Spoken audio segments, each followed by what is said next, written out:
Hello everyone, this is Rizwan Ahmad.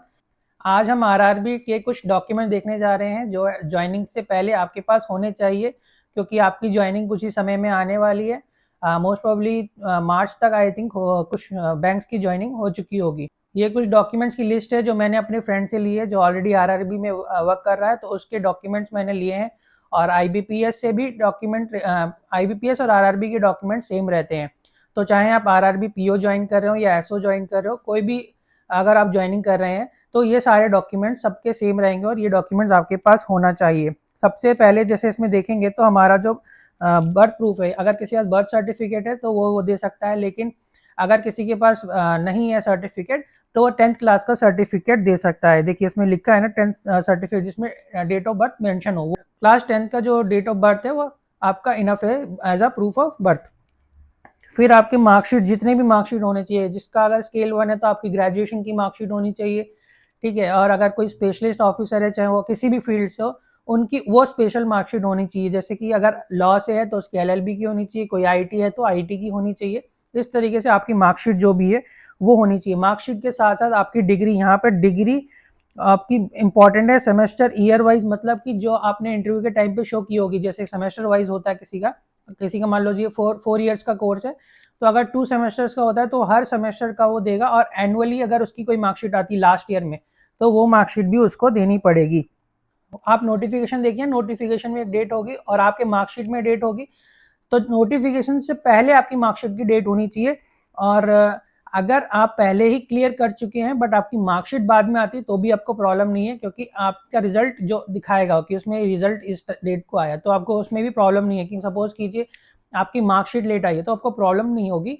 बस आपको दिखाना है कि मैं ऑलरेडी क्लियर कर चुका हूँ, ठीक है। आपकी एलिजिबिलिटी वहीं से डिसाइड होती है।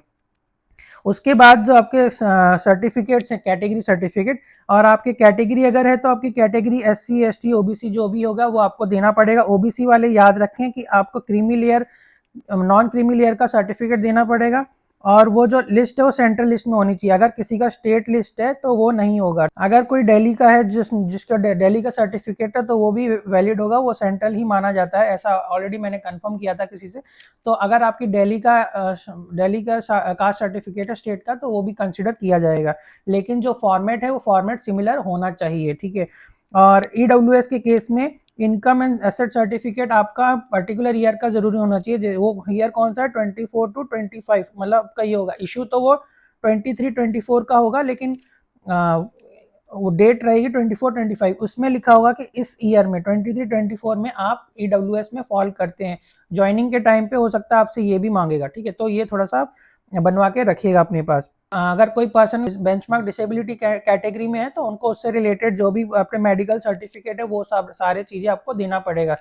ये जो डॉक्यूमेंट्स की लिस्ट थोड़ा वाइड है, तो आप मेरे से पीडीएफ भी ले सकते हैं, मैं पीडीएफ भी शेयर कर दूंगा। तो आप ये सारे डॉक्यूमेंट्स अपने पहले से ही प्रिपेयर कर लीजिए। फिर आपकी एनओसी वगैरह भी आ जाती है। जैसे मान लीजिए कोई दूसरी आरआरबी में वर्क कर रहा था, अभी वो ज्वाइनिंग दूसरी आरआरबी में करना चाह रहा है, तो उसका भी एनओसी आपको देना पड़ेगा।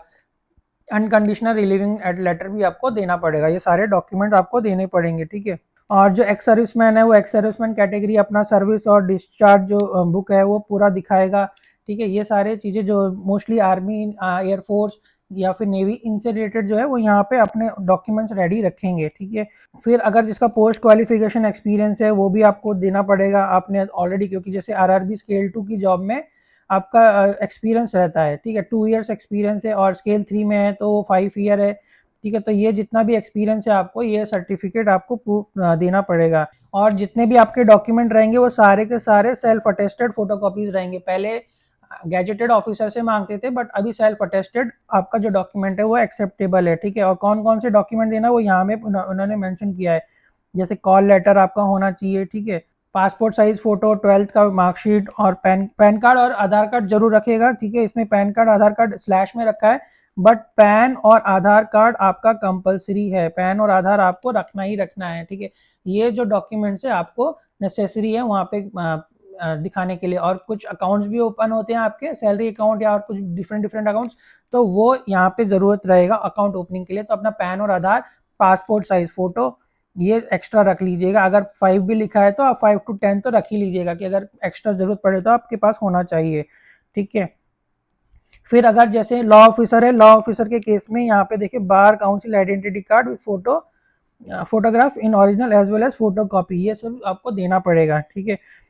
लॉ ऑफिसर्स के में बार काउंसिल का डॉक्यूमेंट बहुत ज़रूरी है।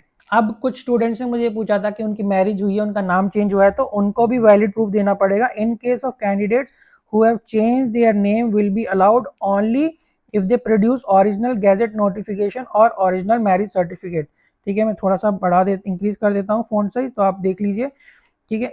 ये जो डॉक्यूमेंट्स है आपको ज़रूरी है देने के लिए, और एफिडेविट इन ओरिजिनल ये देना पड़ेगा।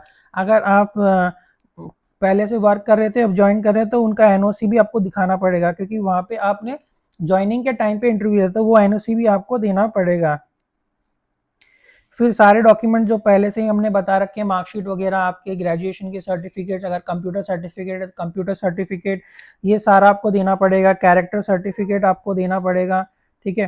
कैरेक्टर सर्टिफिकेट, इसमें 3 टाइप के कैरेक्टर सर्टिफिकेट रहते हैं। 1 आपका कॉलेज, लास्ट कॉलेज अटेंडेड, और 2 आपका किसी भी गैजेटेड ऑफिसर से, या फिर पीएसबी बैंक का भी कोई एम्प्लॉय होगा उससे भी चल जाएगा साइन, तो ठीक है। ये आपको 2 सर्टिफिकेट, और ये अगर किसी का 2-3 ईयर्स ओल्ड भी है तो भी चल जाएगा, ठीक है। मतलब आपको जरूरी नहीं है कि, मतलब आप सपोज कीजिए किसी ने 2017-18 में क्लियर किया हुआ है और अभी उसकी जॉब लग रही, तो वो कैरेक्टर सर्टिफिकेट भी आपका चल जाएगा, कॉलेज वाला ओल्ड जो होगा।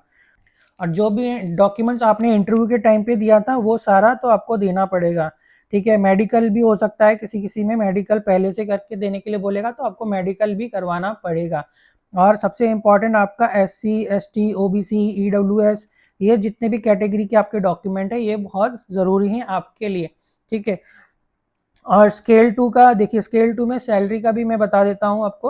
और प्रथम यूपी बैंक का है, जिसमें मेरा फ्रेंड मेरे साथ मेरे बैंक में था, अभी वो प्रथम यूपी बैंक में है, तो उससे मैंने सैलरी स्लिप भी लिया हुआ है।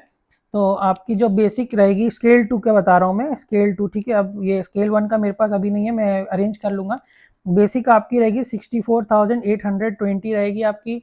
अभी जो जिस टाइम का मैंने लिया उसमें डीए ऐड होता है, डीए 10,352, ठीक है। अगर किसी ने एचआरए ले रहा है तो वो एचआरए भी ऐड आएगा, एचआरए इसका 5186 है, ठीक है। उसके बाद स्पेशल अलाउंसेस है, स्पेशल अलाउंसेस 18,344 है। और फिर डीए ऑन स्पेशल, इसमें स्पेशल अलाउंस पे डीए ऐड होता है, डीए सेम रेट पे रहेगा सबके लिए, क्वार्टरली चेंज होता रहता है, ठीक है। आपका लोकेशन अलाउंस दिया हुआ है इसमें 1200 रुपये, जिसको पीएसबी में सीसीए भी कहते हैं। और लर्निंग अलाउंसेस रहता है, ठीक है। लर्निंग अलाउंस में क्या होगा आपका, ये इसमें भी थोड़ा सा डीए लगता है, तो ये डीए लग के 986 हो रहा है। तो टोटल आपका जो सैलरी बन रहा है, उस ग्रॉस सैलरी जो मैं बोलता हूँ, तो अगर हम टोटल कर दें तो ग्रॉस सैलरी कितना हो गया, 1,03,818। अब इसमें डिडक्शंस भी होते हैं, ठीक है। डिडक्शंस में बता देता हूँ कि कितने कितने डिडक्शंस रहे हैं। डिडक्शन उसका देखो, एनपीएस का डिडक्शन दिखाया है 7,517 का। फिर टीडीएस भी होता है, सबका टीडीएस कटेगा 7,719। और इसके अलावा अभी एज सच कोई डिडक्शन इसमें नहीं दिखाया है, ठीक है। तो ये आपका डिडक्शन कितना आ गया, 15,236। इसमें अगर हम माइनस करें तो उतना 88,000 समथिंग बनेगा। और इसमें कुछ अलाउंसेस भी उसने मुझे बताया, ठीक है। तो अलाउंसेस भी आपको मिलेगा। इसमें 20 लीटर पेट्रोल है आपके पास, ठीक है। 20 लीटर पेट्रोल मतलब अमाउंट मिलेगा, पेट्रोल नहीं बोल रहा हूँ। मेडिकल आपका रहेगा 13,500, ये ऑलमोस्ट सेम रहता है। न्यूज़पेपर का एक्चुअली में उसने पर ईयर लिखा है, तो मुझे एक बार कंफर्म करना पड़ेगा। 2,367 लिखा है, पर ईयर लिखा है, देखना पड़ेगा, क्योंकि हम लोग को तो बैंक में क्वार्टरली मिलता है, यहाँ पे एक्चुअली में उन्होंने एनुअली दिखाया हुआ है, ठीक है। प्रोबेशन कंप्लीट होने के बाद उसने बोला है कि उसको एंटरटेनमेंट अलाउंस भी मिलता है, ठीक है। तो आपके एंटरटेनमेंट मिल जाएगा, जिसे पीएसबी में बिजनेस डेवलपमेंट बोलते हैं, वहाँ पे आपको 6,000 रुपीज़ मिलता है। तो यहाँ पे शायद से 3,000 या कुछ ऐसा अमाउंट रहेगा। तो ये सारे आपके अलाउंसेज है। थोड़ा अलाउंसेज जो है, पर्क्स एंड अलाउंसेज थोड़ा सा पीएसबी से कम रहते हैं, बट फिर भी देखा जाए तो बहुत अच्छा सैलरी है। और साथ साथ में आईबीपीएस के अभी देखेंगे तो सीट्स भी इंक्रीज हुए हैं। तो आप जो ऑलरेडी आईबीपीएस इंटरव्यू की वेट कर रहे हैं, जिनको लगता है कि उनका आईबीपीएस एग्जाम अच्छा हुआ है और क्लियर कर सकते हैं, तो अभी से आप मॉक्स देना स्टार्ट कर दीजिए। आपको ऑली बोर्ड पे मैंने बताया था, मैंने वीडियो भी शेयर किया है कि मैंने कौन सा वीडियो देखा था जो मुझे अच्छा लगा। आप ऑली बोर्ड का कोर्स भी ज्वाइन कर सकते हैं। हॉली बोर्ड का 1:1 मॉक इंटरव्यू भी है, ठीक है। वो मॉक इंटरव्यू अभी मैंने जैसे बात किया था, तो हिंदी स्टूडेंट्स के लिए भी वो कोशिश कर रहे हैं कि मिक्स हिंदी इंग्लिश दोनों रहे, ठीक है। वैसे तो इंग्लिश में ही इंटरव्यू होता है, और मैंने भोपाल के भी क्वेश्चंस पूछने की कोशिश किया था कि भोपाल में क्या वो पूछता है। भोपाल में आपके क्रिमिनल लॉ पे भी पूछा है, न्यू, जैसे मैंने बताया था, न्यू क्रिमिनल लॉज पे पूछेगा, सीपीसी पे थोड़ा बहुत पूछा हुआ है, जयपुर में भी इसी से रिलेटेड पूछा गया है, क्रिमिनल लॉ से पूछा गया है, ठीक है। तो ये आप चीज़ें याद कर लीजिएगा कि न्यू क्रिमिनल लॉ से क्वेश्चंस आ रहे हैं, क्योंकि मैंने हमेशा बताया है जो न्यूज़ में आपको रहेगा उससे रिलेटेड पूछेगा, इसलिए आप मॉक ज्वाइन कर लीजिए और वहाँ से आप मॉक्स दीजिए, और आपको वो भी हेल्प करेंगे क्योंकि सब सीनियर पैनल है, 30 ईयर्स उनका एक्सपीरियंस है, और एक सर IBPS के भी पैनल में रहे हैं, तो वो आपको अच्छे से गाइड करेंगे और ये सारी चीज़ें आपको समझ में आएगा।